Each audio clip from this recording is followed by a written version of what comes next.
सबसे पहले हमारे जहन में घने बीहड़ों और खूंखार डकैतों की ही तस्वीर नजर आती है, लेकिन इटावा जिले की चंबल घाटी अब काफी बदल चुकी है। यहाँ अब डकैतों का राज नहीं चलता, बल्कि प्रकृति अपनी सुंदर छटा बिखेरती है। अगर आपको हमारी बातों पर यकीन नहीं हो तो खुद अपनी आंखों से देख लीजिए।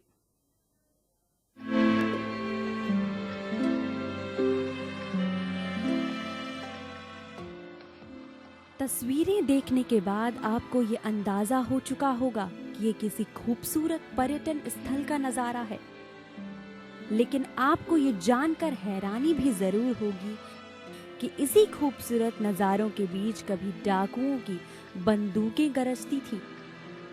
ये इलाका है इटावा जिले की चंबल घाटी का, जो कभी डाकुओं की सबसे सुरक्षित पनाहगाह हुआ करती थी।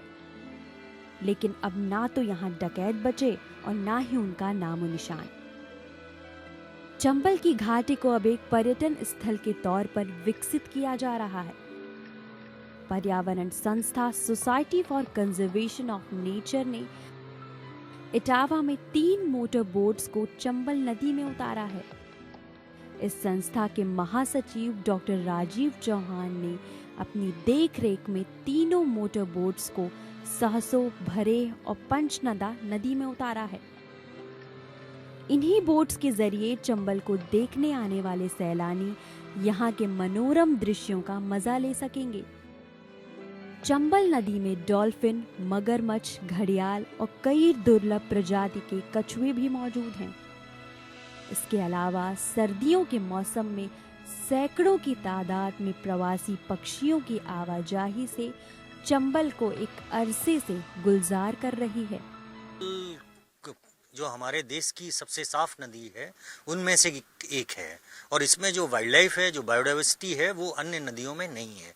इसलिए हम चाहते हैं कि यहाँ पे जो भी लोग आएँ उनको इसकी इम्पोर्टेंस समझ में आए, इसमें रहने वाले जीव जंतु के बारे में उनको जानकारी हो, उनका हमारे जीवन में क्या महत्व है उसका ज्ञान हो, और इस तरह से उनके अंदर इन जानवरों के प्रति संवेदनशीलता, उनको बचाने की मनसा और उनके अंदर एक चेतना जागृत करने का प्रयास है, जिसके तहत हम लोगों ने ये इको पर्यटन प्रारंभ कर रहे हैं।